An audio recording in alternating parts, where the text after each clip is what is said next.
حضرات، میں ہوں نائلہ شجاع اور آپ دیکھ رہے ہیں رائز اینڈ شائن ود بیری یونیورسٹی. آج کے گیسٹ بہت اسپیشل ہیں. ہی از اے فیکلٹی ممبر ایٹ بیری university. He is doing his PhD from Quaid Azam university. He is mister Shahir الہی. He also has 50 research articles under his belt. He's published many books and he's a recognized novelist. آئیں ذرا آج ان سے کچھ سیکھتے ہیں. السلام علیکم سر، کیسے ہیں آپ؟ وعلیکم السلام، میں ٹھیک ہوں، آپ ٹھیک ہیں؟ اللہ کا شکر ہے. سر تو let's talk about how you manage to accomplish so much under your belt. 50 articles لکھنا کوئی آسان کام نہیں ہے. یہ سب کچھ میرے اساتذہ کی وجہ سے ہے. You can not do any thing on your own. یہ ایک آسان سا کلیہ ہے زندگی گزارنے کا. جو بھی ہوتا ہے وہ بڑوں کی طرف سے ہوتا ہے. جی. تو اگر ہمارے پاس بیساکھیاں نہیں ہیں ٹو واک آن ٹو تو آپ گر جاتے ہیں. تو بڑے استاد کالج میں، اسکولز میں، یونیورسٹی میں پلیٹ فارم بہت اچھا ملا، پڑھنے کا موقع ملا، موٹیویٹ کیا سب نے، اور لکھنے کی صلاحیت جیسے کہیں اندر چھپی ہوئی تھی کہ بس لکھنا ہے اور کسی بھی موضوع کو تحقیقی بنا دینا ہے، فلسفی بنا دینا ہے، افسانوی بنا دینا ہے، شاعرانہ بنا دینا ہے. شروع سے ایک عادت تھی، لیکن کسی بھی چیز کو خود سے تراشا نہیں جاتا، اس کے لیے ہاتھ اللہ میاں خود سے پیدا کر دیتے ہیں. تو اگر میرے پاس یہ سب کچھ ہے جو ابھی کچھ بھی نہیں ہے، تو یہ سب میرے اساتذہ کا دیا ہوا ہے، یعنی میرے ٹیچرز کا، میرے بڑوں کا. انہوں نے کوشش کی اور ہم اس پر چلتے رہے اور بس چلتے چلے جا رہے ہیں. آپ نے بکس بھی پبلش کی ہیں، تو آپ نے زیادہ تر اردو میں لکھا ہے یا انگلش میں؟ انگریزی میں جی میرا تحقیقی کام ہے. my research work has been published in English. Okay. Because the major discursive language is English. It's an international language of the market. جی. لیکن جو میرا ذاتی خیال ہے، فکر ہے، میری جو افتاد شاعرانہ ہے وہ اردو ہے، اور جو شاعری ہے وہ بھی اردو میں ہے. جو افسانچے میں نے لکھے وہ اردو میں لکھے. شاعری میں پنجابی میں بھی کرتا ہوں. میرا اس میں خیال یہ تھا کہ اگر میں کوئی بھی بات کروں اور وہ میری عوام تک نہ پہنچے، میرے لوگوں تک نہ پہنچے، مجھے کنیکٹ نہ کرے، تو پھر تو یہ خام خیالی ہے، یہ تو ایک ایلیٹسزم ہوگا خاص طرح کا. تو انگریزی زبان مخلوط ہے صرف تحقیقی کام کے ساتھ یا منسوب ہے، اور جو میری اردو اور پنجابی زبان ہے وہ میں نے استعمال کی ہے شاعری کے لیے، افسانچوں کے لیے، یا اس سے ملتی جلتی جو میں نے نثر نگاری کی ہے اس حوالے سے ہے. جی. تو آپ نے ناولیٹ بھی لکھی ہوئی ہیں، تو اس کے حوالے سے آپ کچھ بتانا چاہیں؟ افسانچے لکھے ہیں جی بہت سارے. یہ ایک نیا جانرا ہے، یہ ایک نئی نسل ہے انداز تحریر میں، اسلوب بیان میں. یعنی جو لکھا جاتا ہے شاعری میں، نثر میں، افسانوی انداز میں، وہ عموماً بہت بریف نہیں ہوتا، بہت شارٹ نہیں ہوتا. ایک انداز رہا ہے ہمارے بر صغیر کے لکھاریوں کا کہ بہت طول دے کے بات کرتے ہیں، لمبے لمبے افسانے کہتے ہیں، لمبی لمبی کہانیاں کہتے ہیں جس کو پڑھنے میں کئی دن یا مہینے لگتے ہیں. شاید یہ جدید دور کا بائی پروڈکٹ ہے کہ میرے دماغ یا تخیل یا فکر یا احساس سے جو افسانے پیدا ہوئے وہ بہت چھوٹے ہیں، غالباً 1-2 صفحوں کے اوپر محیط ہیں. تو ایک تو ان کو بہت جلدی سے پڑھا جا سکتا ہے، لیکن اس کی فکر دیر پا ہے. یعنی بات چھوٹی ہے، بہت بریف ہے، لیکن اس کا احساس بہت دیر پا ہے. یہ جدید دور کی ضرورت ہے کہ آپ بہت کم وقت میں بات کہیں جو بہت دیر تک اثر پیدا کرے. پہلے وقت اور چیزوں میں ضائع نہیں ہوا کرتا تھا. بہت دیر تک ہانڈی روٹی کیا کرتی تھی بیویاں، ٹیلی ویژن نہیں ہوا کرتے تھے، بہت سارے لمبے لمبے کام لوگ دن میں کیا کرتے تھے. اس لیے ہمارے ہاں جو کہانیاں لکھی گئی وہ بہت لمبی تھیں، جو ہمارے وقت کو گزارنے میں ہماری مدد کیا کرتی تھی. اب وقت اور کاموں میں بٹ گیا ہے. اس کے ساتھ جو انسان کی پڑھنے اور لکھنے کی صلاحیت ہے اس کے اندر بھی ایک خاص قسم کا بریف پن آیا. مطلب بہت تھوڑے وقت میں بہت تھوڑی بات کر کے بہت دیر پا احساس اس کے اندر پیدا کیا جاتا ہے. تو یہ کچھ افسانچے ہیں، اس میں کچھ نئی نئی فکریں پیدا کی ہیں. مثال کے طور پہ میرے افسانوں یا افسانچوں کے نام بڑے عجیب ہیں، جیسے خز بھوت، خزاں کا بھوت، the fears of the winter، اس کو یوں کہا جا سکتا ہے. یہ ایک نئی سوچ ہے, نئی فکر ہے, کیونکہ جو سردی جدید دور میں شہروں میں پیدا ہوئی ہے وہ گاؤں میں نہیں تھی. کیونکہ میں شہروں میں پلا بڑھا ہوں تو میرا جو خوف ہے وہ شہری ہے, وہ گاؤں کا نہیں ہے, دیہاتی نہیں ہے, قصباتی نہیں ہے. تو میں نے افسانچوں کے نام بڑے عجیب رکھے, رازدان, اسی طرح خاک کا مندر. خاک کا مندر جو میرا افسانچہ ہے وہ کہتا ہے کہ یہ جو انسان ہے وہ خاک کا مندر ہے, اور ہم سب we are the shrines of the dust, اور اس خاک کے مندر کی ہم روز پوجا کرتے ہیں, اس کو پھول پہناتے ہیں, اپنی پوجا پاٹ کرتے ہیں, آئینے کے سامنے کھڑے ہو کے زندگی گزارتے ہیں. تو خاک کا مندر بھی جدید انسان ہے, it's a modern man, the man of the urban age. اور اس اربن ایج میں پیدا ہونے والا آدمی کن مسائل میں سے گزرتا ہے, اور اس کے اندر احساسات, کیفیات, جذبات, تخیلات, فکر کس میدان میں گردش کرتی ہیں, اس کو لکھنے کی ایک ناکام کوشش کی ہے میں نے. تو افسانچے میرے بہت ہی عجیب ہیں, اور یہ 2 دفعہ کتاب میری پبلش ہو چکی ہے, اور شاعری وغیرہ بھی بس کرتا رہتا ہوں. ٹھیک ہے, تو آپ بیر یونیورسٹی میں اسسٹنٹ پروفیسر ہیں, آپ بتانا چاہیں گے ہمیں کہ آپ کتنے سال یہاں پہ کام کر رہے ہیں, کتنے سالوں سے کام کر رہے ہیں؟ مجھے غالباً 3 سال ہے یہاں پہ. 2014 میں اپوائنٹ ہوا تھا میں بیر یونیورسٹی میں, اور تب سے لے کر اب تک خدا کا شکر ہے کہ میں بہت اچھا وقت گزار رہا ہوں. بیر university is an out standing plate form, not just for students but also for the faculty members. I've seen a lot of endeavors happening in Berry University, unfolding a lot of platforms, not for students but also for the faculty members. تو 3 سالوں میں بڑی خوب گزر رہی ہے. بیری university سے میری بڑی اچھی دوستی ہو گئی ہے, اور میں زندگی میں کہیں آگے بھی گیا تو بیری یونیورسٹی ایک دوست کے طور پر میرے ساتھ رہے گا. I've learned a lot, اور یہاں سے میں نے بہت کچھ حاصل کیا. میرے حاصلات میں لوگ بھی ہیں, شاگرد بھی ہیں, اساتذہ بھی ہیں, بہت سارے کولیگز بھی ہیں, اور انسان کسی بھی جگہ پہ کام کرنے سے پیسہ نہیں کماتا, عزت کماتا ہے, دوست کماتا ہے, احساسات کماتا ہے. تو بیری یونیورسٹی نے مجھے بہت اون کیا ہے, اور میں بھی اس کو اسی طرح سے اون کرتا ہوں. That's excellent. So you're a part of the development studies faculty. جی. آپ نے ریسرچ کی ہوگی regarding human rights and transgender rights and different types of rights for men, women, regarding both of the sexes. So let's talk about human rights. What are human rights? یہ انسان کی بنیادی بحث ہے. جی. جو یونانی فلسفہ ہے اس میں جو پلیٹو ہیں, افلاطون, ان کی پلیٹونک فارمز مشہور ہیں. وہ کہتے ہیں کہ انسان 2 طرح سے ضرور سوچتا ہے, چھوٹا اور بڑا, اچھا اور برا.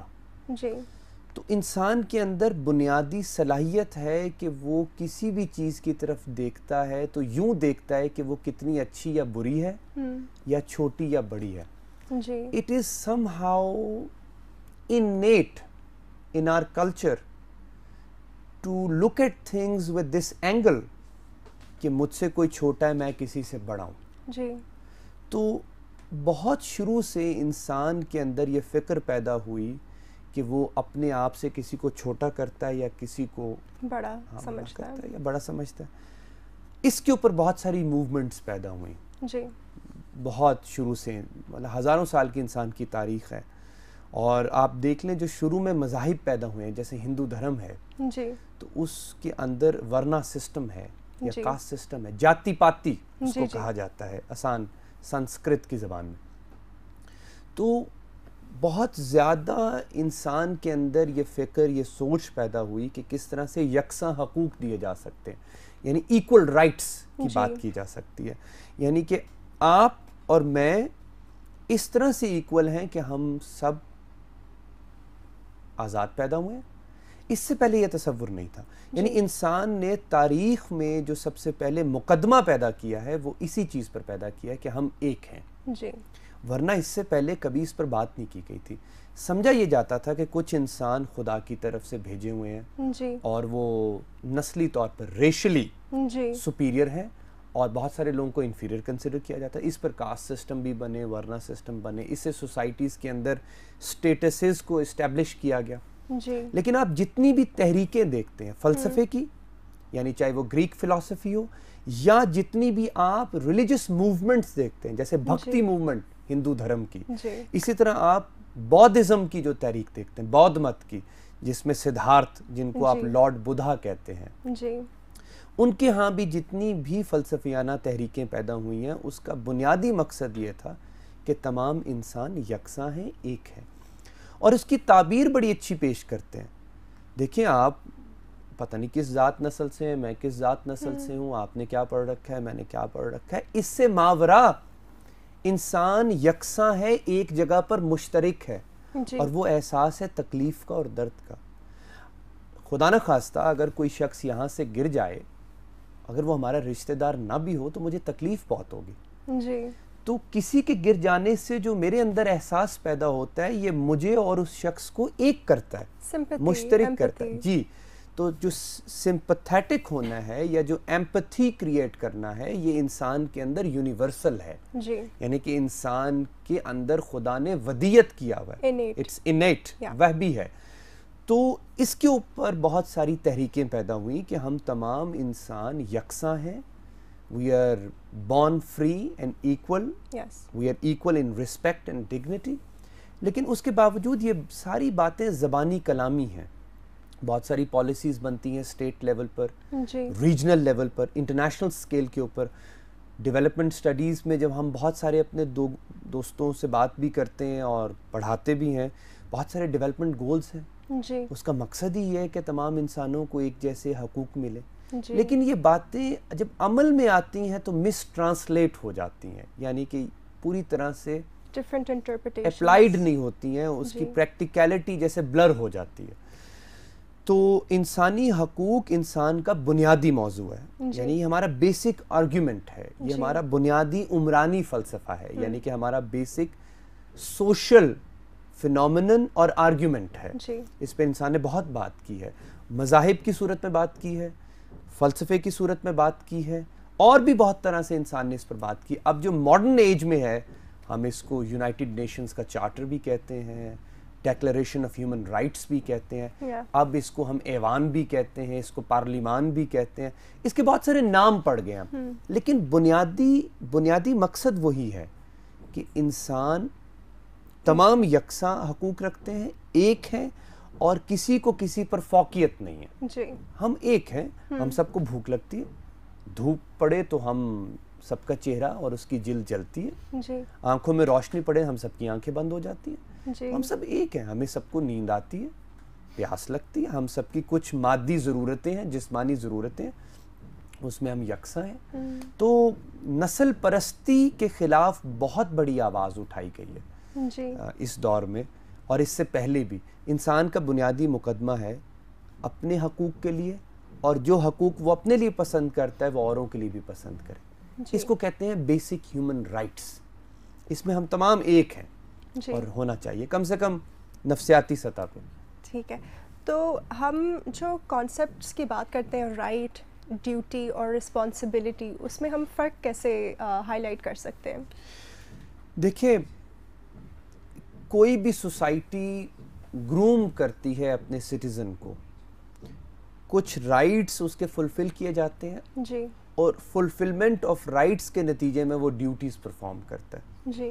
اگر میرے رائٹس وائلیٹ یا بریچ ہوں گے تو میں شاید اپنی ڈیوٹی اچھی طرح سے پرفارم نہ کروں. تو یہ جتنی بھی ٹرمز ہیں, مطلب performing duty towards human rights and seeking human rights, basic rights, اس کے پیچھے بنیادی موٹیویشن لیڈرشپ کی ہوتی ہے. آپ ایسے مورل آئیڈیلز بناتے ہیں جو آپ کے اندر یہ موٹیویشن پیدا کرتے ہیں کہ اگر میرے رائٹس بریچ یا وائلیٹ بھی ہوئے ہیں تو میں کسی اور کے نہ ہونے دوں. اگر میرے ساتھ کسی نے سختی کی ہے تو میں اگلے کے ساتھ سختی نہ کروں. تو یہ جو ایک خاص نرمی کا جذبہ ہے جو آپ کو کسی بڑے کے عمل سے سمجھ میں آتا ہے, سیکھنے کا موقع ملتا ہے, اس کو امپلیمنٹ کرنے کی ضرورت ہے. تو جو ڈیوٹیز پرفارم آپ کرتے ہیں ہیومن رائٹس کی صورت میں, اس کے پیچھے بنیادی موٹیویشن آپ کے مورل آئیڈیلز ہوتے ہیں. کوئی بھی بڑی سوسائٹی اس وقت تک بڑی تہذیب نہیں بن سکتی جب تک وہ اپنے مورل آئیڈیلز پیدا نہ کرے, یعنی وہ لوگ جن سے ہم اخلاقیات سیکھیں, موریلٹی سیکھیں. موریلٹی اصل میں بنیاد ہے بیسک فاؤنڈیشن ہے ہیومن رائٹس کی جی یا جو ہم ڈیوٹی پرفارم کرتے ہیں ٹورڈز ہیومن رائٹس یا جو ہم رائٹس سیکھ کرتے ہیں اس کے پیچھے بنیادی فلسفہ اصل میں اخلاقیات کا ہے یعنی کہ بنیادی طور پر یہ ایک اخلاقی فلسفہ ہے it's a moral obligation to perform duties towards human rights. All right. Let's take a small break. Ladies and gentlemen, don't go anywhere. We'll be right back with Mr. Shahir Elahi.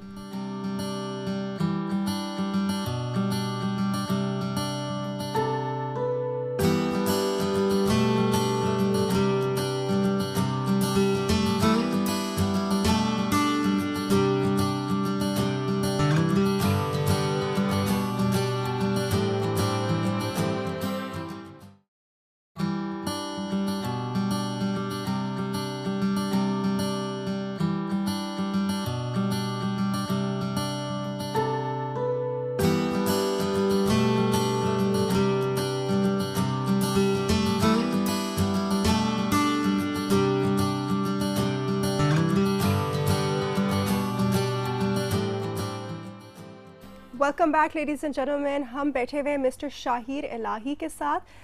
He was just informing us about human rights and now we're going to talk about the sources of human rights. جو بنیادی ماخذ ہے انسانی حقوق کا جدید دور میں جب اس پر بات کی گئی ہے تو میں نے جتنا بھی لٹریچر پڑھا ہے اس کے اوپر یہ سب باتیں ہمارے لیے قابل فخر بھی ہیں اور ہمارے علم میں بھی ہونی چاہیے.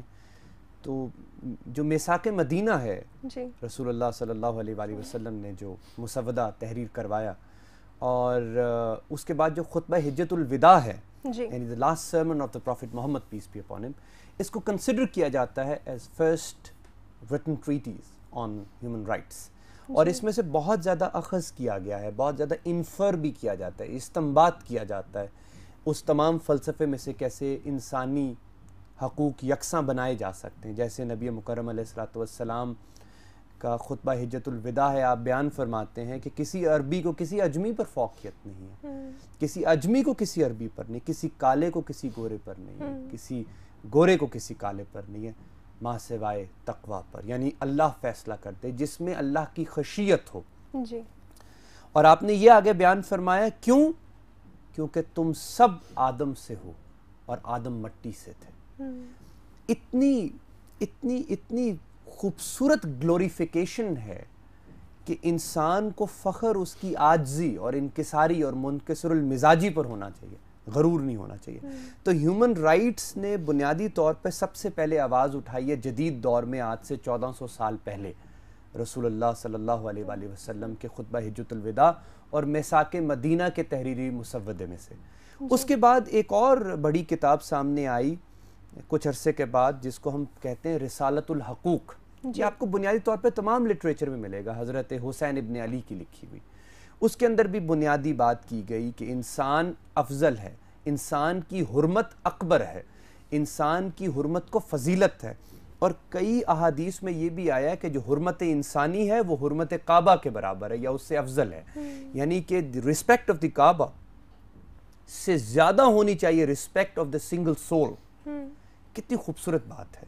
تو یہاں سے ہیومن رائٹس پیدا ہونے شروع ہوئے ماڈرن ایج میں جب سے انسان نے لکھنا شروع کیا اس کی حافظے کی قوت پیدا ہوئی اس نے تحریک پیدا کی اس نے معاشرے پیدا کیے ریاست پیدا کی جنگ و قتال و جدال پیدا کیے اس کے اندر انسان نے کلام کی صلاحیت پیدا کی. یہ اس دور کی بات ہے جب انسان پوری طرح سے مکمل ہو چکا تھا.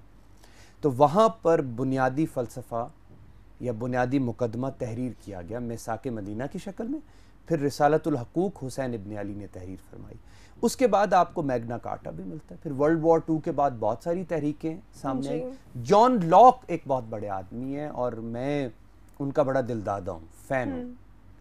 جان لاک وہی ہیں کہ جن کے کہے ہوئے الفاظ آج تک آپ کو امریکن کانسٹیٹیوشن میں بھی سنائے دیتے ہیں اور لکھے آپ کو وہاں پر پڑھے جا سکتے ہیں. جان لاک نے ٹیبولا راسا پیدا کیا تھا ایک تصور کہ we humans are born as free slates. مطلب ہم سب ایک طرح سے پیدا ہوئے ہیں ہم سب are prone to certain insecurities damages and to certain promotions. Yeah. ہم سب ایک طرح سے ہی ہیں, ہم سب کو ایک ہی طرح کے مسائل پیش آتے ہیں, ہم اس میں سے گزرتے ہیں ایک ہی طرح کے احساسات کے ساتھ. تو ٹیبیولا راسا جو ہے جان لاک کی, was a breakthrough in the modern history of the mankind. Yeah. اور جیسا آپ سب جانتے ہیں کہ وہ برٹش سٹیزن تھے, اور جب وہ ایک اسکول میں پڑھا کرتے تھے تو مجھے بھی پوری طرح سے وہ تاریخی واقعہ یاد نہیں ہے, لیکن وہ جو I've lost the name of that emperor of that king. تو اپنے اسکول کی کھڑکی سے انہوں نے دیکھا جب اس کو بیہیڈ کیا گیا وہاں پر. بہت زیادہ کیتھولکس میں اور پروٹیسٹنٹس میں فائٹ تھی وہاں پر, اور یونائٹڈ کنگڈم کے اندر there was a lot of conflict. Yeah. تو جان لاک کے اندر شروع سے یہ جذبہ پیدا ہوا کہ وہ ہیومن رائٹس اور ایکوالٹی آف رائٹس کی, ایکوٹی آف رائٹس کی بات کرے. تو جان لاک کے ہاں یہ تصور بہت گہرا ہے, جی. اور جان لاک واحد آدمی ہے جس نے پوری انسان کی تاریخ کے اندر یہ تبدیلی پیدا کی ہے, جی. Through his writings. تو اس کی جتنی بھی بنیادی کتابیں ہیں اس کا ایک ہی فلسفہ ہے کہ انسان بنیادی طور پر ایک ہے, ہم ایک ہی طرح سے پیدا ہوئے ہیں, جی. اور ہم سب کو ایک ہی طرح کے حقوق ملنے چاہیے. جی. اب اس کی جب بھی بریچ یا وائلیشن ہوگی, پتہ نہیں انسان کے اپنے اندر یہ چیز موجود ہے کہ وہ کسی اور انسان کی حد تک نہیں دیکھ سکتا. یہ ہمارے اندر ہے چیز. اگر یہ مر جائے, یعنی یہ ضمیر مر جائے, تو پھر پیچھے کیا بچے گا؟ وہ کیا کہتے ہیں عبید اللہ علیم, انسان کہیں بھی ہو کسی صدی کا ہو, جب اٹھا ضمیر کی آواز سے اٹھا. یہ جب بھی زندہ ہوگا انسان, کسی بھی تہذیب کا, کسی بھی معاشرے کا, ضمیر کی آواز سے اٹھے گا. اور ضمیر کی موت ہے اگر وہ انسان کو اپنی طرح کی حرمت اور عزت نہیں دے گا, مر جائے گا. جی. اگر وہ زندہ چلتا پھرتا بھی ہے تو لاش کی مانند ہے, وہ مر جائے گا. جی. تو جان لاک ایک بریک تھرو ہیں ماڈرن ہسٹری کے اندر, جنہوں نے انفلوئنس کیا امریکن کانسٹیٹیوشن کو, برٹش کانسٹیٹیوشن کو, یورپین سویلائزیشن کو. اور آج جان لاک ہمارے ہاں بھی زبان زد عام ہے, اور جان لاک کا ٹیبیولا راسا بہت خوبصورت چیز ہے. یہ ہم سب ایک ہیں, یکساں ہیں. اور یہی آرٹیکل 1 ہے یونائٹڈ نیشنز کا, جو UDHR ہے اس کا, we humans are born free and equal, and we are equal in respect and dignity. یہ سب سے پہلا آرٹیکل ہے بنیادی. اور آپ دیکھ لیں قرآن مجید کے اندر بھی جہاں جہاں حقوق کی بات ہوتی ہے وہاں یا ایھا الذین آمنوا کہہ کے بات نہیں کی جاتی, یا ایھا الناس کہہ کے بات کی جاتی ہے, اے انسانوں, اے لوگوں, اے بنی نوع انسان کہہ کے بات کی جاتی ہے. ایمان والے یا مسلمانوں کو حوالہ دے کے بات نہیں کی جاتی. یہ بہت بڑی بات ہے, بہت خوبصورت بات ہے. اسی طرح آپ جتنے بھی مذہبی صحیفے دیکھتے ہیں, divine scriptures, they also add to the sources of human rights. اسی طرح بہت بڑے بڑے شعراء پیدا ہوئے ہیں ہندوستان میں. بھگت کبیر ہے, ہیومن رائٹس پہ بات کی ہے. ہمارے صوفیہ اور اولیاء اور صلحاء ہیں, انہوں نے ہیومن رائٹس پر بہت بات کی. بلے شاہ ہیں, میاں محمد بخش ہیں, وارث شاہ ہیں, سلطان باہو ہیں. یہ سب لوگ بات کرتے ہیں نسل پرستی کے خلاف. بلے نو سمجھاون آئیاں پیڑاں تے پر جائیاں, من لے بلیا ساڈا کہنا چھڑ دے پلا آرائیاں. میاں محمد بخش ایک اور طرح سے کہتے ہیں, سید تے کمی تے کنگال کمینے, وہ ایک گل کہنا بھاوے, دھی چوڑے دی سید منگے پھر دیندہ شرماوے. تو آپ کو یہ آواز نظر آتی ہے, سنائی دیتی ہے, کبھی بھگت کبیر کی شکل میں, چلتی چاکی دیکھ کر سو دیا کبیرہ روئے, دو پاٹن کے بیچ آئے ثابت بچا نہ کوئے. چاکی چاکی سب کہیں کیلی کہے نہ کوئے, جو کیلی سے لاگ رہے باقبال نہ بیکا ہوئے. تو آپ کو بھگت کبیر کی بھی وہی آواز سنائی دیتی ہے, بلے شاہ صاحب میں بھی وہی ہے, وارث شاہ صاحب میں بھی وہی ہے, میاں محمد بخش میں بھی وہی ہے. پھر اگر آپ تھوڑا سا مغربی فلسفیوں کو دیکھیں اور یونانی شعراء کو بھی دیکھیں تو ان کے اندر بھی آپ کو human rights as cross cutting theme نظر آئیں گے. انسان کے اندر اس وقت تک انٹلیکٹ پیدا نہیں ہوتا, دانشوری پیدا نہیں ہوتی, جب تک وہ دوسرے انسان کو اتنی عزت نہ دے جتنی عزت وہ اپنی کرتا ہے. انٹلیکٹ کا بنیادی اصول ہی یہ ہے, دانشوری کہتے ہی اس کو ہیں کہ جو عزت میں اپنے آپ کو دیتا ہوں وہ آپ کو بھی دوں. جی کیا کہتے ہیں نبی مکرم علیہ الصلوۃ والسلام حدیث مبارکہ میں؟ پسند کرو اپنے لیے وہ جو اپنے پڑوسی کے لیے بھی کر سکتے ہو, اپنے غلام کے لیے بھی کر سکتے ہو. تو سیدنا علی المرتضیٰ سے ایک واقعہ منسوب ہے کہ انہوں نے اپنے کسی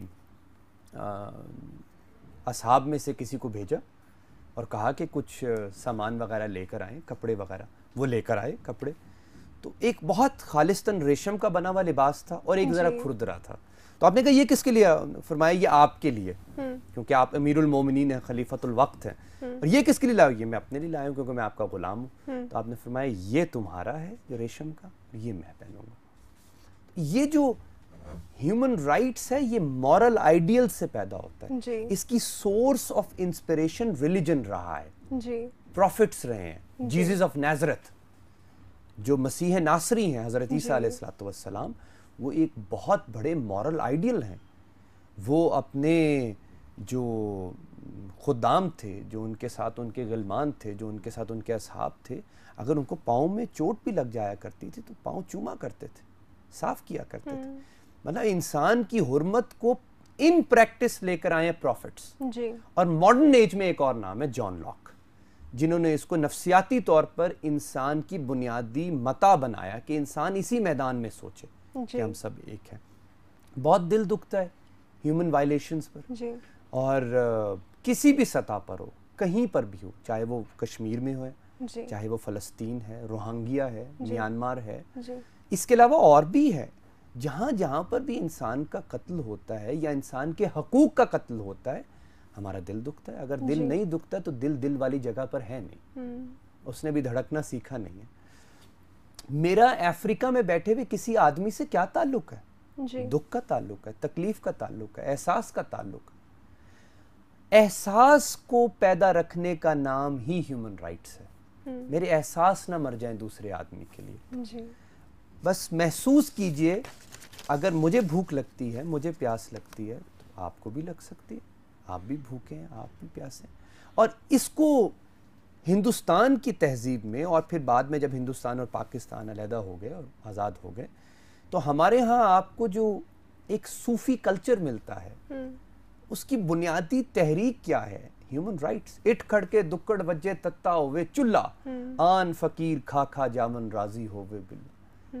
feed the needy, give rest to the restless, give ear to the disheartened. ایک بہت مشکل کام ہے. خواجہ معین الدین چشتی اجمیری کہتے ہیں, بہت بڑا نام ہے, آپ کہتے ہیں کہ بہترین عبادتوں میں سے یہ بھی ہے کہ آپ بھوکوں کو کھانا کھلائیں اور مظلوموں کی فریاد رسی کریں.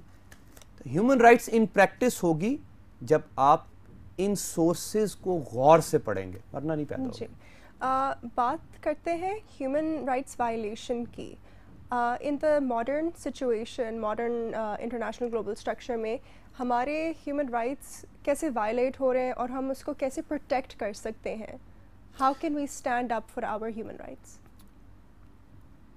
یہ تو بہت آگے کا سوال ہے. اس سے پیچھے بہت سارے سوالات ہیں. مثال کے طور پہ اویئرنیس ہی نہیں ہے کہ میرے حقوق کیا ہیں, میرے بنیادی حقوق کیا ہیں, میں کتنی بات کر سکتا ہوں, کہاں بات کر سکتا ہوں, میں کیا کر سکتا ہوں, مجھے کتنی اجازت ہے, کتنی اجازت نہیں ہے. بنیادی انفارمیشن نہیں ہے جی. ریاست کا کام ہے, اسٹیٹ کا کام ہے, یونیورسٹیز کا کام ہے, ٹیچرز کا کام ہے, ہمارے بڑوں کا کام ہے. وہ سکھائیں اور پر تہذیب کریں اپنی اس تہذیب کو جو اب بہت نیچے جاتی جا رہی ہے. اور انٹرنیشنل کانٹیکسٹ کے اندر ہم صرف نیشنل لاز کو ابائڈ نہیں کرتے ہیں, انٹرنیشنل لاز کو بھی کرتے ہیں. یہ جو گلوبلائزیشن ہے, اس نے انسان کا قد بہت بڑا کر دیا. یعنی کہ آپ صرف نیشنل لاز کو فالو یا ابائڈ نہیں کریں گے, یا نیشنل رائٹس کلیم نہیں کریں گے, بلکہ ریجنل رائٹس بھی کریں گے, اور اس کے بعد انٹرنیشنل رائٹس بھی کلیم کریں گے. تو اس سب کی اویئرنیس سب سے پہلے بنیادی کام ہے. میرے بنیادی حقوق کا ہے, کیونکہ اب انسان گلوبل سٹیزن بن چکا ہے, اور گلوبل سٹیزن ہونے کی وجہ سے ہم بہت سارے حقوق اور قوانین کی پاسداری کرنے کے مجاز ہیں, اور ہمیں کرنے چاہیے. اور اس کو کرنے کا آسان طریقہ یہ ہے کہ ہم اپنے بنیادی ٹیکسٹ میں جو ہمارے کریکولم ہے اس میں اس کو شامل کریں. مجھے بہت اداسی ہوتی ہے کہ کے لحاظ سے ہاں یونیورسٹی کی سطح پر تو ہے لیکن یہ کالج اور اسکول کی ایج پر ہونا چاہیے جہاں پر یہ ہماری بائنڈنگ فورس بنے. یعنی کہ کانٹینٹ آف دا برین میں جب ہم فاؤنڈیشنز بنا رہے ہوتے ہیں تب ہمیں پڑھانا چاہیے ہیومن رائٹس کے موضوعات. آپ دیکھیں اسی سے انٹرفیتھ ہارمونی پیدا ہوگی, اسی سے انٹرفیتھ کلچر ڈیولپ ہوگا, قتل و غارت گری رکے گی. جب تک میں اپنے بچے کو دیکھیں, میں اپنے بچے کو نماز پڑھنا سکھا سکتا ہوں, میں اپنے بچے کو سچ بولنا کیسے سکھاؤں گا؟ اسی وقت سکھا سکتا ہوں جب خود سچ بولتا ہوں. ہیومن رائٹس بھی ایسی چیز ہے, یہ پڑھا کے نہیں سکھائی جا سکتی, یہ پریکٹس کر کے سکھائی جاتی ہے. جی فرسٹ ہینڈ ویسٹ میں پریکٹس کیا ہے انہوں نے, ان کی بہت بہت لمبی تاریخ ہے, بہت قربانیاں دی ہیں انہوں نے.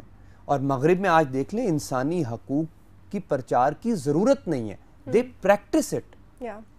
اب تو چھوڑے ہیومن رائٹس, وہ تو اینیمل رائٹس پر چلے گئے. جی اور کبھی ہمارے حضرت عمر فاروق کہا کرتے تھے دجلہ کے کنارے اگر کتا بھی بھوکا پیاسا مر گیا تو میں عمر اس کا جواب دے ہوں گا. لیکن ہمارے اندر یہ احساس ہی نہیں رہا. تو اویئرنیس بہت ضروری ہے عام لوگوں کے اندر کہ آپ کے بنیادی حقوق کیا ہیں, آپ کا دائرہ کار کیا ہے, اور لوگوں کو حرمت کیسے دی جا سکتی ہے, اس کو پامال نہ کیا جائے.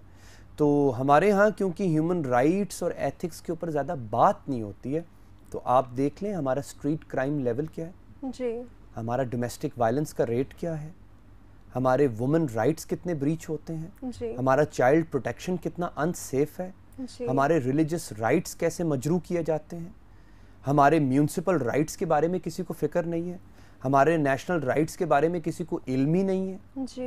تو یہ سب کچھ ممکن ہوگا جب آپ بنیادی سطح پر لوگوں کو تعلیم دیں گے, ان کو آگہی دیں گے ان حقوق کے بارے میں کہ میرا حق کیا ہے اور جو میرے سامنے شخص بیٹھا ہے اس کا حق کیا ہے. ہمارے ہاں لوگ بہت تیزی سے اپنا حق جاننے کی کوشش میں رہتے ہیں, یہ نہیں پہچانتے کہ اگلے شخص کا حق کیا ہے. یہ ایک کلیکٹیو ایفرٹ ہے, اس میں اسٹیٹ کے تمام انسٹیٹیوٹس رول پلے کرتے ہیں. اور میں اس میں ایک اور انفارمل انسٹیٹیوٹ کا نام ضرور لینا چاہتا ہوں, فیملی بنیادی ایتھکس, بنیادی ٹریننگ دیتی ہے رائٹس کی. آپ دیکھ لیں گلوبل سکیل سے ایکسٹریمزم, جارحیت, بربریت, شدت پسندی, دہشت زدہ سوچ, یہ کہاں تک آئی ہے؟ گھروں تک آ گئی ہے. تو یہ اس وقت تک ٹھیک نہیں ہوگا جب تک آپ سوشل انسٹیٹیوٹس کے اندر ہیومن رائٹس کو کراس کٹنگ نہیں بنائیں گے, اس کو انکلکیٹ نہیں کریں گے.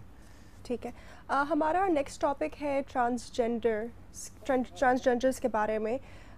ہمارے آڈینس کو ہم یہ بتانا چاہتے ہیں کہ ایگزیکٹلی ڈفرینس کیا ہے between a transgender, transsexual and cross dressers. ٹھیک ہے, جو جینڈر ہے جس کو جنس کہتے ہیں, یہ بایولوجیکل کی بجائے سوشل کنسٹرکٹ ہے. یعنی کہ میرے جسم سے ایسوسیٹ کی گئی کلچرل ویلیوز اور سوشل ایکٹیویٹیز, اس کو ہم جینڈر کہتے ہیں. یعنی کہ مرد کی مردانگی, عورت کی نسوانیت, اور ہر کلچر میں ریلیٹیو ہے. کسی کلچر میں مرد کی مردانگی کسی اور طرح سے ڈپکٹ اور ریفلیکٹ ہوتی ہے, عورت کی نسوانیت کسی اور طرح سے ہوتی ہے. ٹھیک ہے, عورت کتنی عورت ہے, مرد کتنا مرد ہے, یہ کلچر ڈیفائن کرتا ہے. یہ کلچرل کنسٹرکٹ ہے کہ کس جسم سے کیا سوشل رولز پلے کروائے جائیں گے. تو بایولوجیکل جو آپ کی آؤٹ لک ہے, جو آپ کی بایولوجیکل فنکشننگ ہے, اس کے ساتھ جو سوشو کلچرل رولز اسائن کیے جاتے ہیں اس کو جینڈر کہتے ہیں. تو شروع سے جینڈر ڈویژننگ یا جینڈر بائیسیکشن بائنری اپوزیشن میں رہی ہے, یعنی میل اور فیمیل, مرد اور عورت, مرد و زن جن کو کہا جاتا ہے. لیکن یہ بھی بات قابل غور ہے, قابل تحقیق ہے کہ ہمیشہ ایک ان نون جینڈر رہا ہے.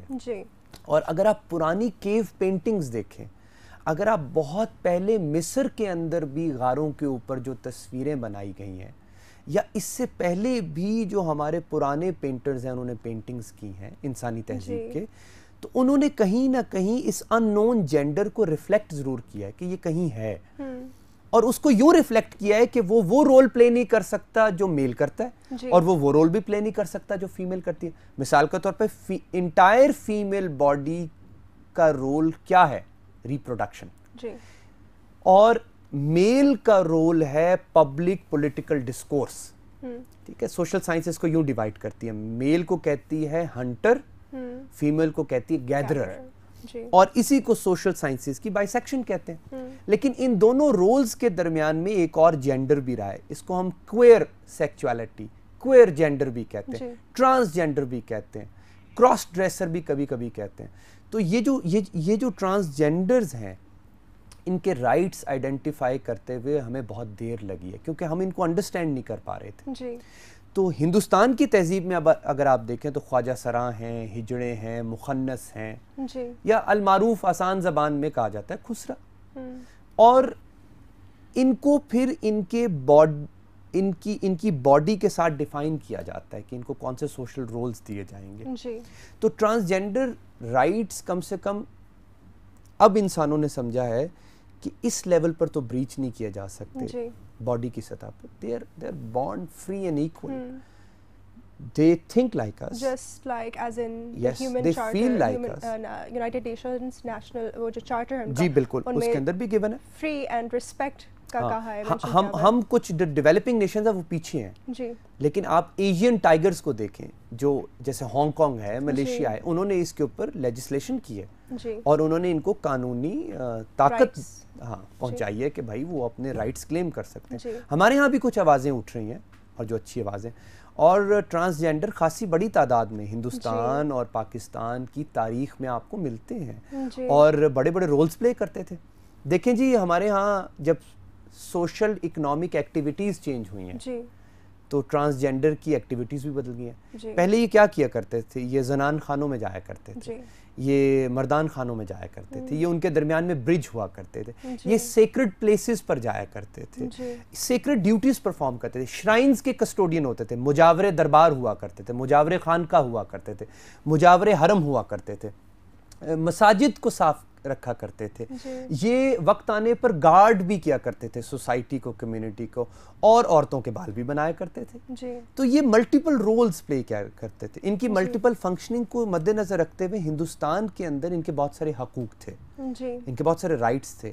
مغل بادشاہت جب تھی اور بادشاہوں کے جو محلات تھے ان کے اندر ان کو ایکسس تھا, اور